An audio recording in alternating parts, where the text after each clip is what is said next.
MD drugs मामले में बड़ा खुलासा हुआ है। गुजरात एटीएस और एनसीबी ने मंदसौर में दबिश दी है। आरोपी हरीश आंजना को लेकर मंदसौर टीम पहुंची, जहां आरोपी के घर सहित अन्य जगहों पर भी दबिश दी है। सूत्रों के हवाले से आपको एक खबर बता रहे हैं, जहां भोपाल से दुबई तक ड्रग्स की खेप पहुंच रही है। आपको यह भी बता दें कि ड्रग्स सप्लाई में क्रिप्टो करेंसी का भी इस्तेमाल किया गया, जहां हर दिन 100 करोड़ की एमडी ड्रग्स बनाई जा रही थी। अब तक 4 लोगों की गिरफ्तारी इस पूरे मामले को लेकर हो चुकी है। तो देखिए, जैसे ही जो गुजरात की एटीएस टीम और दिल्ली टीम ने राजधानी भोपाल में दबिश दी थी, 2 आरोपियों की गिरफ्तारी हुई थी, और अब एक बड़ा अपडेट आपको दे रहे हैं, जहां पर 4 आरोपियों की गिरफ्तारी हो चुकी है। और अब इंटरनेशनल कनेक्शन भी दिखाया जा रहा है। ये कहा जा रहा है कि जो राजधानी भोपाल में ड्रग्स बनाई जाती थी, उसका देश भर के अलावा दुबई में भी सप्लाई की जाती थी।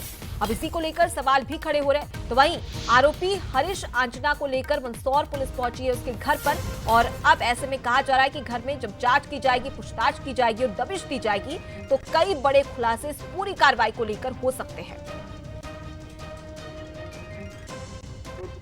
4 अपराध इसके ऊपर ऑलरेडी दर्ज है और इसी आधार पर इसकी जमानत इंस्टीट्यूशन के लिए लगाया गया था। प्लस जो भी पूर्व में ग्वालियर पुलिस को भी सहयोग किया गया था, जो ये नॉर्थ ईस्ट से माल लाया था, उसमें भी इसको पकड़ा गया था। पर लगातार कार्रवाई की जा रही है और इसकी जमानत कैंसिलेशन के लिए हम न्यायालय तक गए थे। तो ऐसा ये नहीं कहा जा सकता इसकी विरुद्ध कार्रवाई नहीं, इसकी विरुद्ध लगातार कार्रवाई की जा रही है। गुजरात जो है एटीएस के द्वारा कल पुलिस से मंदसौर पुलिस से संपर्क किया गया, जिसमें एक हरीश आंजना जो कि नाहरगढ़ थाना क्षेत्र का है, जो कि आरोपी है, उसके संबंध में जो है उन्होंने हमसे मदद मांगी। तो इसमें मंदसौर पुलिस के द्वारा पूरा ऑपरेशन लीड किया गया। इसमें जो आरोपी हरीश आंजना है, जो उसको जो है उसको पहले विधिवत अभिरक्षा में लेकर गुजरात एटीएस से उसको सौंपा गया। साथ में उससे पूछताछ के दौरान जो है एक अन्य व्यक्ति जो है प्रेमसुख पाटीदार, उसका नाम सामने आया, जिसको उसने एमडी जो माल है वो सप्लाई करना बताया है। चलिए, अब इसी खबर पर ज्यादा जानकारी ले लेते हैं। हमारे साथ में संवाददाता सूरज शर्मा जुड़ गए हैं। सूरज, जो आरोपी उसके घर तक अब पुलिस पहुंच चुकी है, वहां पर भी दबिश दी जा रही है, अब तक क्या अपडेट निकलकर सामने आया है?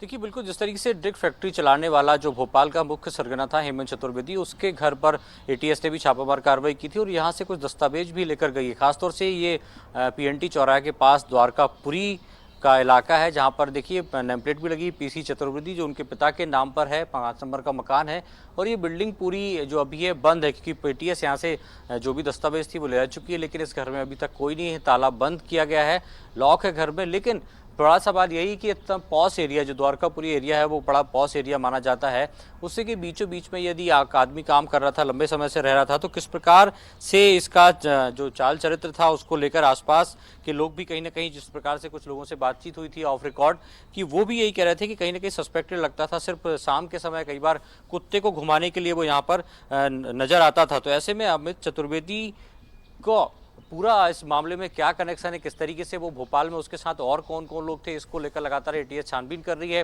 चूंकि 1 हफ्ते के रिमांड पर आरोपी हैं और गुजरात एटीएस उन्हें अपने साथ ले गई, तो इस 1 हफ्ते में कहीं ना कहीं इंटरोगेशन होगा और सख्त इंटरोगेशन में ये भी निकलकर सामने आ सकता है कि आखिर अमित चतुर्वेदी जो भोपाल से गिरफ्तार किया, उसके साथ कौन कौन लोग काम करते थे, उसे फंडिंग कहाँ से होती थी, क्योंकि दोनों का अलग अलग कनेक्शन है। एक भोपाल यानी मध्य प्रदेश का रहने वाला है, दूसरा जो मुख्य आरोपी है सान्याल बाने, वो महाराष्ट्र के नासिक से का रहने वाला है। तो दोनों की दोस्ती कहाँ हुई? माना जा रहा है कि दोनों की दोस्ती एक बार दिल्ली में हुई थी और दिल्ली में जिस तरीके से उसने बताया कि वो कैसे एक ड्रग कार्टेल के तौर पर काम करता है, तो वो चाहता है कि मध्य प्रदेश में फैक्ट्री लगाई जाए या इसका प्रोडक्शन किया जाए। उसके बाद दोनों ने काम शुरू किया और कहीं ना कहीं जिस तरीके से चाहे हरीश अंजना की बात की जा रही, जो मंदसौर से गिरफ्तार किया है, वो भी पहले ड्रग पेडलर के तौर पर गिरफ्तार हो चुका है, उस पर भी मामले दर्ज हैं। तो तीनों की कड़ी क्या है? अलग अलग क्षेत्र से तीनों लोग आते हैं, भोपाल में रह के काम कर रहे थे, तो कैसे ये पूरा डिलीवरी जो मैकेनिज्म था ड्रग का, वो कैसे काम करता था, फंडिंग क्रिप्टो करेंसी के द्वारा इनके पास पहुंचती थी, तो तमाम चीजों पर जांच की जा रही है। लेकिन बड़ी बात यही है कि एक पॉश इलाके में रहने वाला अमित चतुर्वेदी एक इतनी बड़ी फैक्ट्री को चला रहा था, तो क्या आखिर उसको लेकर चीज थी? कुछ लोग भी आसपास के, उनसे भी बात करके समझ लेते हैं कि क्या कभी उन्होंने अमित चतुर्वेदी को देखा या उसके हाव भाव को समझा, क्योंकि एक बड़ा मामला है। भोपाल में पहली बार ऐसा हुआ है जब इतनी बड़ी मात्रा में ड्रग बनाते हुए किसी 2 लोगों को गिरफ्तार किया है। तो आखिर किस तरीके से था? एक सज्जन भी हैं, पड़ोस में रहते हैं। सर, कभी आपने अमित चतुर्वेदी को देखा सर यहाँ पर? नहीं, वो सुबह घूमते थे कुत्ते को लेके, बस उनका घर ये है। उसके अलावा कैसे आपने कभी कोई बातचीत हुई होगी, आपको लगा हो कि वो क्या काम करते हैं? हालों तक भी नहीं गया, दूर से ही देखा है, यहाँ घूमते रहते थे सुबह। कभी कोई उनके यहाँ लोग आते जाते हो, आपको लगा? नहीं देखा। कुछ नहीं देखा। तो देखिए ये बहुत जब आप पड़ोस में रहते हैं तो कहीं ना कहीं इस प्रकार की एक्टिविटी भी संदिग्ध होती है कि आप आसपास के लोगों से बातचीत नहीं करते, क्योंकि पड़ोस में रहने वाले हैं। ये इनको भी नहीं पता कि अमित चतुर्वेदी क्या करता था, कभी हाय हेलो नहीं हुई, सिर्फ कुत्ते को घुमाते हुए दिखाई देता था कि हाँ कोई बंदा है जो पड़ोस में रह रहा है। लेकिन बड़ा सवाल यही कि यदि ऐसे लोग जब इस प्रकार के काम करते हैं, शायद यही कारण है कि सोसाइटी से कटे होते हैं और पूरा ये इलाका है, पॉस इलाका नजर आ रहा है, उसके बीच में अमित चतुर्वेदी का घर है जो उसके पिता के नाम पर है। तो बड़ी सफलता पुलिस को हासिल हुई है, ये अच्छी बात है। लेकिन अभी भी बहुत सारे राज खुलने बाकी हैं कि आखिर अमित और सान्याल दोनों मिलकर, हरीश जो है वो तीनों मिलकर किस प्रकार से पूरा ड्रग का नेक्सस चलाते थे। बहुत कुछ खुलासे होने बाकी है। बिल्कुल सूरज, तो और थोड़ा इंतजार करना पड़ेगा, उसके बाद परत दर परत तमाम जो बातें हैं वो निकलकर साफ हो जाएगी और ये भी पता चल पाएगा कि आखिर ये जो आरोपियों की गिरफ्तारी हुई है इनके तार कहां-कहां जुड़े हुए हैं। फिलहाल के लिए बहुत शुक्रिया तमाम जानकारी हम तक पहुंचाने के लिए। तो इधर राजधानी भोपाल